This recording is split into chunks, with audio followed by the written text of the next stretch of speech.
needed. So, Coach, the podium is yours. I appreciate y'all. It's an exciting day. I love being able to talk about our Hokies. It's a long day. I told the guys they'll feel like they got their butt kicked at the end of it. But there's a lot of excitement around our program. One of the big reasons is these three guys that I was fortunate enough to bring today. I want to thank them for their time and effort. I want to thank Dr. Sands, our university president. I want to thank Whit Babcock, our athletic director. I want to thank the Hokie Nation, selling out 5 or 6 games last year in the middle of a rebuild. We've got some good momentum, but nowhere yet are we the team that we can be. We need to have a heck of a camp. The guys got a great mindset. They're invested everywhere they need to be invested. I'm excited about the team that we can be. I'll take some questions. We've got microphones spread throughout the room, folks, if you would. Even though you may know Coach, please introduce yourselves for those that are watching at home and in their offices. Coach, we'll start at the right-hand side, far right-hand side, about the 4th row here. Hey, Coach. Mike Barber, Richmond Times-Dispatch. Going into year 3, I'm curious, what do you feel like you've achieved with this program already, and what kind of is still out there that you feel like, hey, to be where we want to be, I need to get this done? Yeah, I think first of all, it speaks volumes to the culture in our locker room, in our building. We've got great people that want to be at Tech for the right reasons, players and coaches. We've got players that decided to return and spurn the NFL, spurn other opportunities, maybe to make more money. We've got coaches that turn down opportunities to stay at Virginia Tech. There's a belief in our team. There's a belief in our process. The culture's strong, and to me, that's where it starts. Coach, from the podium, all that said, how do you define accomplished greatness? I think, first of all, for me, it's about doing things the right way, at a high level, and we're doing that. We've got great kids that are committed in the right places, that understand accountability, that aren't afraid of hard conversations, that love and understand what great competition does for you. They pay attention to details, and they work and are receptive to coaching mentality each and every day. Coach, right side, 3rd row. Tyler Budge, CF Budge. Your last post before this, you were a defensive coordinator at Penn State under James Franklin, and Manny Diaz was also just a defensive coordinator there. He now gets an opportunity as a head coach at Duke, same conference, kind of a full circle moment. What does that say about the way James Franklin runs his program and how he sets up his staffers for success? Yeah, first of all, James Franklin I consider to be one of my best friends. We came up in this business together. He played quarterback for my father at East Stroudsburg. I was a young coach on the staff, and he gave me a great opportunity at Vanderbilt and then at Penn State. I learned a ton from James. But, I think he's done a great job. Ricky Ronnie at Old Dominion, Charles Huff at Marshall. He's doing things the right way, and I got a ton of respect for him. I got a ton of respect for Manny. I wish him a ton of luck all season long, except for 1 week. Coach, left side, we're going to go about midway through. Sir, if you'd raise your hand, please, so Coach can see you. Thank you. Gotcha. Todd Tracy, Legacy Maker Sports Network. So, Coach, tell me about the now this year, Virginia Tech and Miami rivalries coming back this season. Tell me about the expectation on that one, how excited about bringing that back to for the program and stuff. I'm sorry, bringing what back? The Miami Hurricanes versus Virginia Tech rivalry. Tell you about that, and what's the excitement about that? Yeah, it's hard for me to talk about that because right now all I want to talk about is our preseason camp.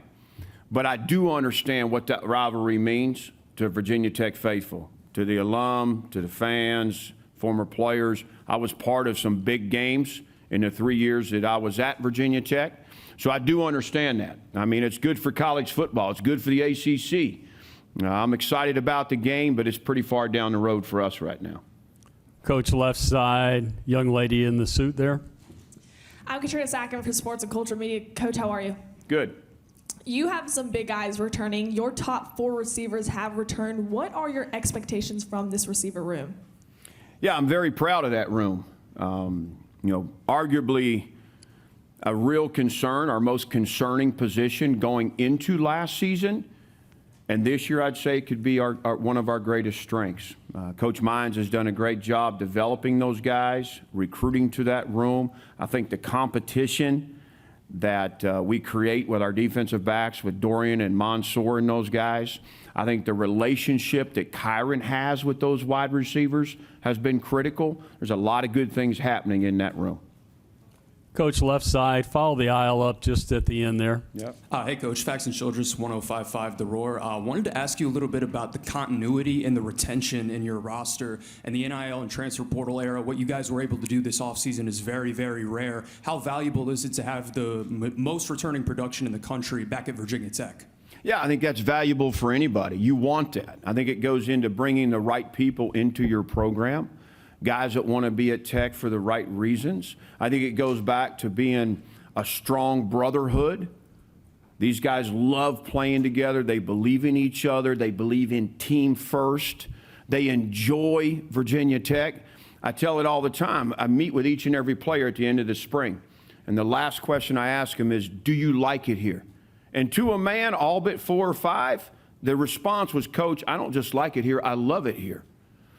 You know, and thankful for our collectives, for the Hokie Way and for Triumph. You know, we don't go outbid anybody for anybody, but we're going to be competitive and aggressive in that space. Our guys deserve that. Coach, right side, first row.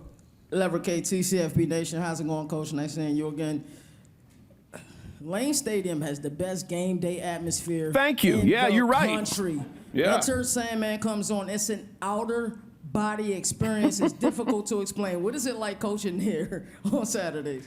Oh, man, I love running out of that tunnel. Even when I watch the highlight video of it, I get, chills. It's special. I think for all of us, you love the competition. You love playing in front of big crowds. You love the excitement of the entrance. And so we're very fortunate that way. I think our fans are some of the best in the country, and they pack the place, and they're jumping to that tune. And when we come out of the locker room and Johnny Cash's God Will Cut You Down is just kind of slow playing as you take that walk, by the time you hit that tunnel, man, it's the best. So I just try and make sure I don't stumble coming out. That's all. Coach, right side, third row, gentleman in white. Hey, Coach. TJ Wilkerson from 90.9 The Light. Before you became a head coach, you had 30 years of coaching experience. My question is, how did that all prep you to become the head coach of what is considered the flagship school of Virginia? He said that. I didn't. First of all, I'm fortunate to have been around some great coaches, starting with my father, 45-year veteran coach, college, high school level. He and I have the distinction of both coaching in a Rose Bowl and both losing to USC in a Rose Bowl. So he's my greatest influence, learned a lot from him. And then obviously James Franklin, Jeff Monken, Ricky Bussell, Bud Foster, Frank Beamer, so many guys that you learn so many good things from. And also, honestly, you learn some things that you don't want to do. That's just not how you want to do it. Now, there was no recipe and no playbook, no handbook for NIL and the transfer portal when I got to Tech. We hadn't had those experiences yet, but, I think I'm blessed and fortunate to have been around some great coaches, man, the guys that cared about the players and were relationship-oriented.